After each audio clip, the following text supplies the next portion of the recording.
अब हम लोग जाएंगे क्वेश्चन नंबर 25 पे। क्वेश्चन में when observe from the earth the angular diameter of the solar disc is 5 half degree दे रखा है, that 5 is very small angle. Question में find the diameter of image of sun found by converging mirror with a focal length of equals to 30 centimetre, और उसके बाद find करना है हमको area of image of sun. ठीक है, सबसे पहले हम लोग यहाँ पे ले लेते हैं कॉन्केव।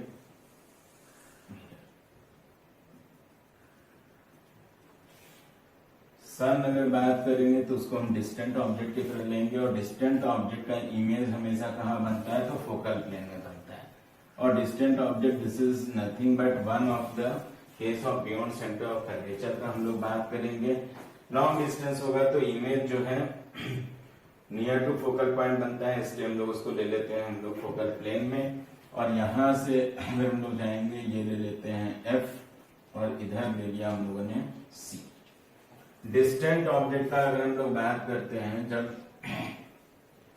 तो ये मान लो हम लोगों ने ले लिया सन, और इस सन का डायमीटर का बात करते हैं तो ये डायमीटर हम लोग ले लेते हैं, इस पॉइंट को ले लेते हैं यहाँ पे ए, इस पॉइंट को नाम दे देते हैं बी, और इस सेंटर को हम लोग कुछ नाम दे देते हैं, इसको ओ से।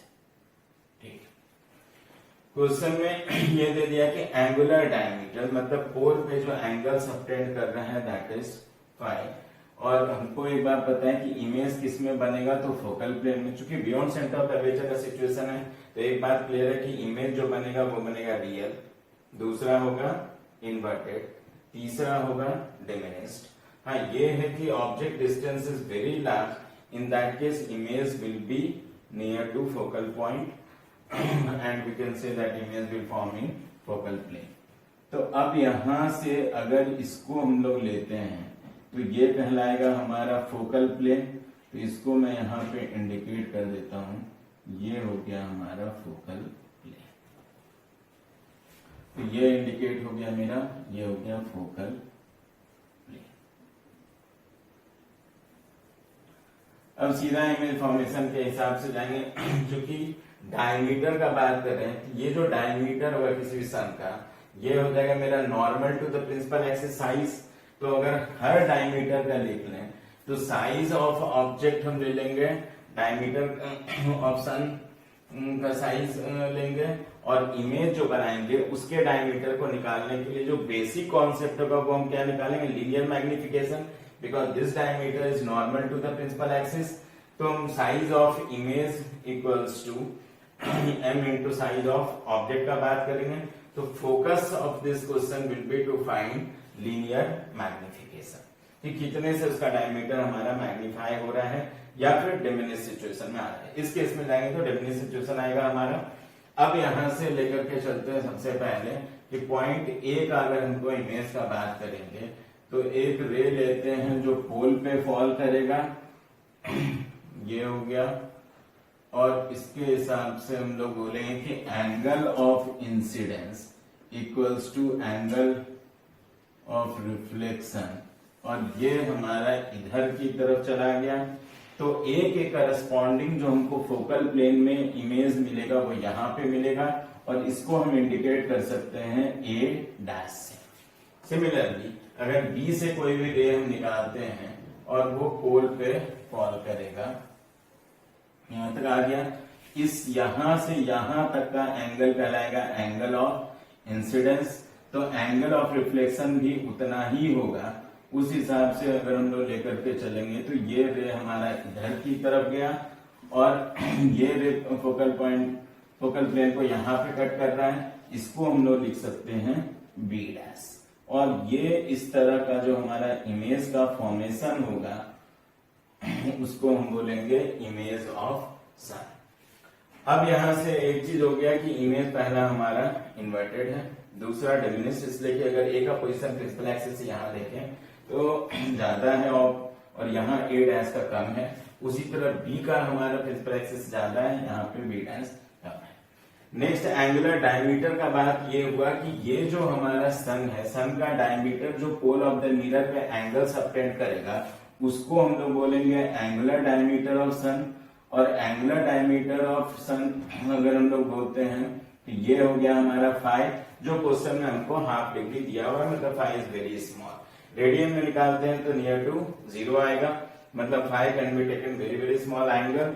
अब यहाँ पे एक चीज देखें कि यहां से यहां तक का एंगल में माइनस करेंगे ये एंगल, तो ये एंगल आ रहा है। सिमिलरली अगर इधर भी देखें तो ये एंगल इस एंगल के बराबर है, ये वाला एंगल इस एंगल के बराबर है, मतलब यहां से यहां तक का एंगल का अगर हम लोग इसमें बात करते हैं तो ये एंगल भी होगा 5।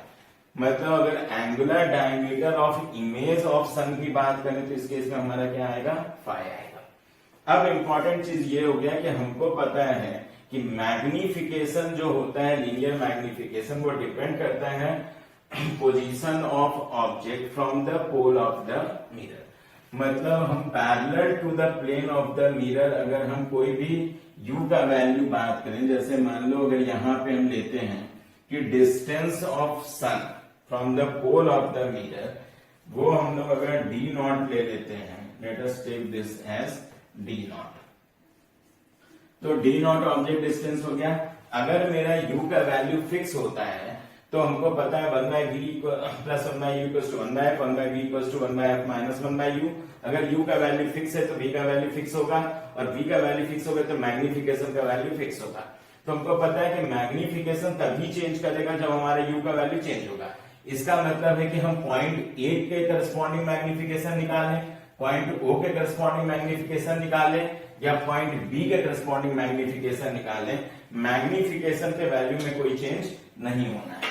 इसका मतलब ये है कि जो अगर हम इस सन को कहीं पे भी इस लाइन में मूव करते हैं तो उसमें मैग्निफिकेशन के वैल्यू पे कोई चेंज नहीं होना है। कॉन्सेप्ट सॉल्व करने के लिए सीधा सा बात है कि अगर हमको मैग्निफिकेशन पता हो तो हम क्या बोल सकते हैं कि modulus of magnification equals to nothing but, ये लेंथ हम a डैश b डैश का बात कर लेंगे, तो a डैश b डैश हो गया साइज ऑफ इमेज और ए बी हो गया साइज ऑफ ऑब्जेक्ट।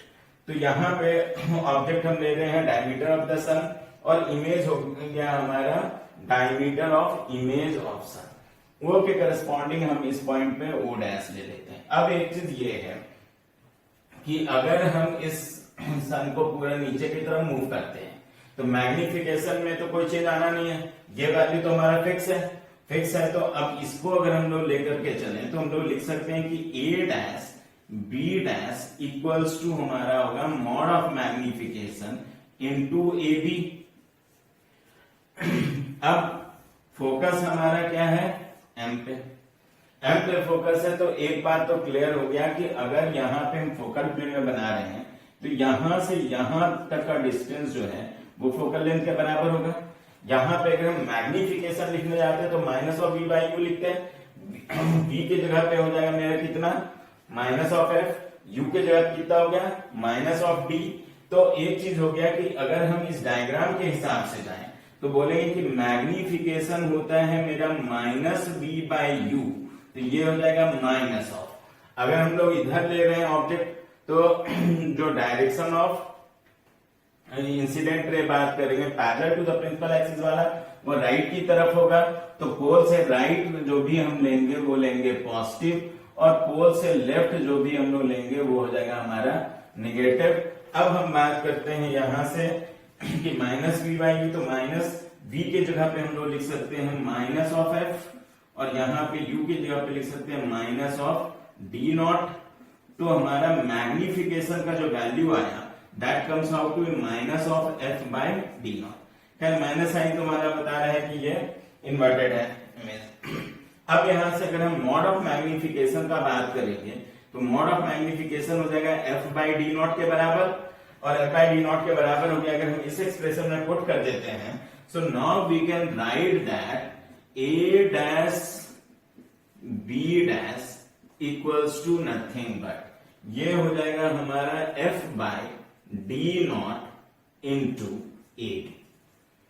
तो वन ऑफ द वे जो इस क्वेश्चन को सॉल्व करने का है ये तो हो गया मेरा F by D not into, हम लोग ए बी लेकर के चल सकते हैं। इसका मतलब है कि जो diameter of image of the sun जो हमारा वो डायरेक्टली प्रोपोर्शनल टू एफ आया। अगर हमको एरिया निकालना है तो एरिया के लिए हम लोग जाएंगे तो एरिया जो हमारा आएगा, अगर हम लिखते हैं S is area of image of sun, तो एरिया अगर हम लोग निकालने जाएंगे तो हम एस का वैल्यू क्या लिखेंगे, एस इक्वल्स टू हो जाएगा pi A dash B dash diameter है, तो pi A dash B dash by 2 whole square, मतलब हो गया pi by 4 A dash B dash square. और इसके बेसिस पे अगर हम लोग लिखने जाए तो हम लोग क्या लिख सकते हैं कि s का वैल्यू जो हमारा आएगा that will be equals to pi by 4, ये हो गया a dash b dash whole square, so this can be written pi by 4, और इसको हम लोग लिखेंगे यहां से तो ये हो जाएगा f square by D naught square into A B square. अब इससे हमको एक बात क्लियर है कि s is directly proportional to f square. अगर हमारा फोकल लेंथ ज्यादा होगा उस केस में हमारा जो है एरिया ऑफ इमेज ऑफ सन जो होगा वो ज्यादा होगा। ये क्वेश्चन ऑलरेडी एडवांस में सिंगल आंसर टाइप में पूछ चुका है कि जो इमेज ऑफ द सन जो होगा उसमें सन की जगह मून दे रखा, तो इमेज ऑफ मून जो होगा उसका एरिया जो है डायरेक्टली प्रोपोर्शनल टू एफ कहा जाता है, इनवर्सली प्रोपोर्शनल टू एफ कहा जाएगा, या फिर हम डायरेक्टली प्रोपोर्शनल टू एफ या इनवर्सली प्रोपोर्शनल टू एफ का बात करेंगे तो आंसर हमारा आएगा कि area will be directly proportional to F square. खैर इस क्वेश्चन में हमारा डी नॉट का वैल्यू गिवन नहीं है, इंस्टेड ऑफ दैट हमारा एंगुलर डायमीटर 5 गिवन है। तो अब हमको एक चीज जो अब तक हम लोग बात कर रहे थे वो ये बात कर रहे थे कि मैग्निफिकेशन का वैल्यू तब तक चेंज नहीं करेगा जब तक हम जो है डी नॉट का वैल्यू पे चेंज ना आए, मतलब इस लाइन में जब भी हम किसी भी पॉइंट को लेंगे तो उसका मैग्निफिकेशन का वैल्यू हमारा क्या आएगा, सेम आएगा। तो हम अगर इसको नीचे की तरफ मूव करेंगे तो ऑब्वियसली ये जो इमेज है ऊपर की तरफ मूव करेगा, क्योंकि सीधा सा बात है कि हम H I by H naught बोलते हैं, एम का वैल्यू फिक्स है, तो H I equal to M into H naught. तो अगर हमारा एच नॉट को कम करेंगे तो ऑब्वियसली एच आई भी कम होगा तो जब हम इसको नीचे की तरफ मूव करेंगे तो ये ऊपर की तरफ मूव करेगा। और इस डायग्राम को अब हम लोग रिकंस्ट्रक्ट कर लेते हैं, इस O को ले आते हैं प्रिंसिपल एक्सिस के साथ कोइंसाइड कर देंगे, ये O डैश यहां पर जाकर के फोकल पॉइंट के साथ कोइंसाइड हो जाएगा। अब इस चीज को लेकर के हम इस क्वेश्चन का एक्चुअल सोल्यूशन पे जाते हैं। ये हमारा प्रिलिमिनरी पार्ट हो गया, इसको नोट डाउन कर लेना। अब यहां से actual solution for this particular question जिसमें data instead of D not हमको दे रखा है 5, तो हम 5 से रिलेट करेंगे इस क्वेश्चन को। मैं इसको रब कर रहा हूं यहां पे।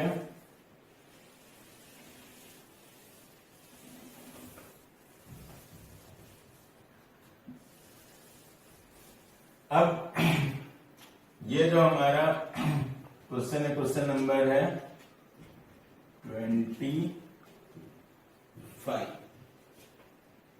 अब क्वेश्चन नंबर 25 का जो ये सोल्यूशन हम लोगों ने बात की कि इसको नीचे की तरफ मूव करेंगे तो ये ऊपर की तरफ आएगा और O डैश कंसाइड करेगा F के साथ और O कंसाइड करेगा इसके प्रिंसिपल एक्सिस के साथ। इस डायग्राम को हम चेंज कर रहे हैं keeping the value of D not same.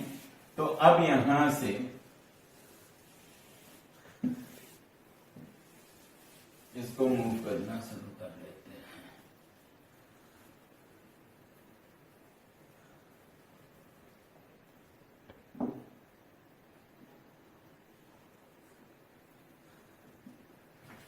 अब सिचुएशन ये हुआ कि हम इसको ले आते हैं इस जगह पे, ये हो गया हमारा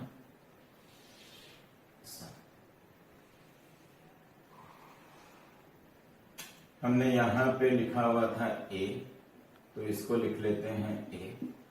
ये हो गया हमारा B, ये पॉइंट जो हम लोगों ने शो किया था वो था हमारा O, ये O हो गया। अब इसका जो इमेज बनना है, तुमको पता है कि इन्वर्टेड इमेज बनता है फोकल प्लेन में बनना है डिस्टेंस के लिए, तो B को से अगर हम पोल पे लेंगे कोई भी रे, तो ये यहाँ पे गया, चूंकि सिमेट्रिक सिचुएशन है तो ये जो रिफ्लेक्टेड रे है वो यहां पहुंचेगा,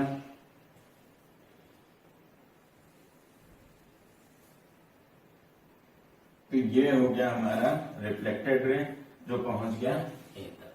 अब हम B के करस्पॉन्डिंग बात कर रहे थे तो यहां पे बनेगा B डैश और ए से उसी तरह से रे निकालेंगे, ये इंसिडेंट रे होगा, पोल पे यही एंगल हमारा angle of incidence equal to angle reflection के हिसाब से जाएगा, तो इधर की तरफ चला जाएगा और इधर की तरफ अगर ये गया तो बी तक पहुंचा, और इस केस में हम बात करेंगे तो ये बनेगा हमारा ए डैश, क्योंकि अगर बियॉन्ड सी का केस है तो इमेज डेफिनेट है कि जो इन्वर्टेड बनेगा, तो ए नीचे है तो इमेज ऑफ ए जो होगा वो प्रिंसिपल एक्सिस से ऊपर होगा, बी ऊपर है तो प्रिंसिपल एक्सिस से नीचे हो गया।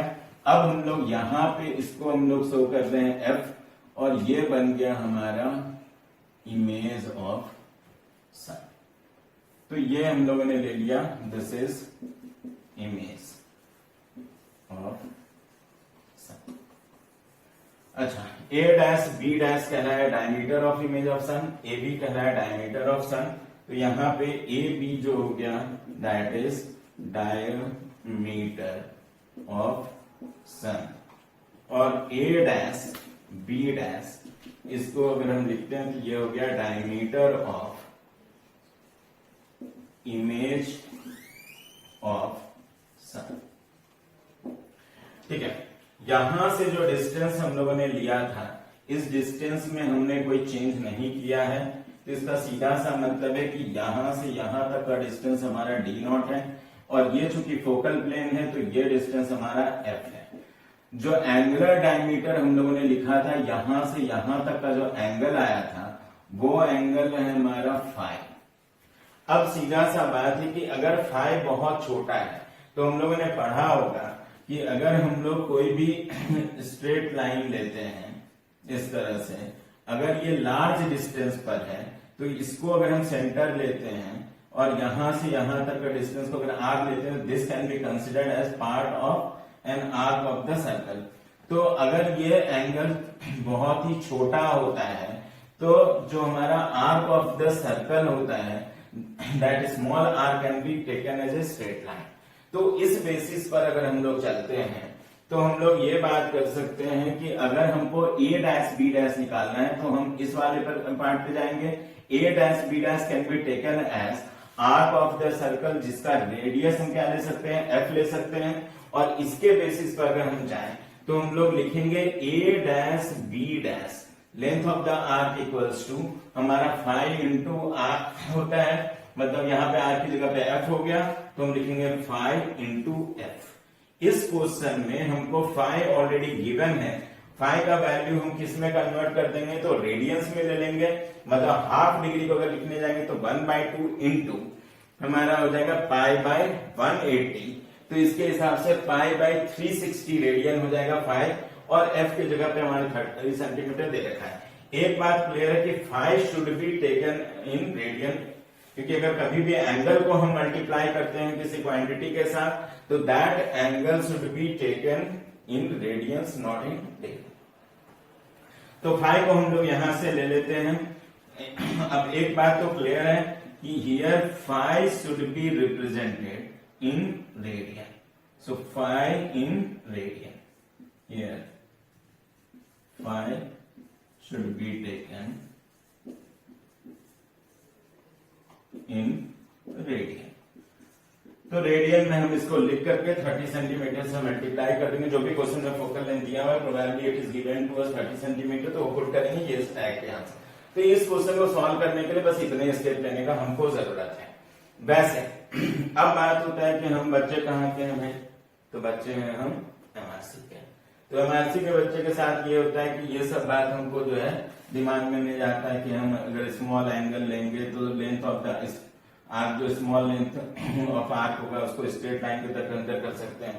तो जब नहीं जाता है तो हम लोग जो है दूसरा अप्रोच भी सोच सकते हैं, और दूसरे अप्रोच में ट्राइंगल तो आराम से समझ में आता है कि अगर हम लोग एक ट्राइंगल ले लेते हैं AFP, और तो ट्राइंगल A-FP अगर लेते हैं तो हम लोग क्या लिख सकते हैं, तो अप्रोच 2 में अगर हम जानते हैं कि इसी क्वेश्चन को सॉल्व करने के लिए अप्रोच 2, तो अप्रोच 2 को हम लोग रोमन नंबर में लिखेंगे। तो अब यहां से अप्रोच 2 में सीधा लिया क्या, ट्राइंगल A-FP से।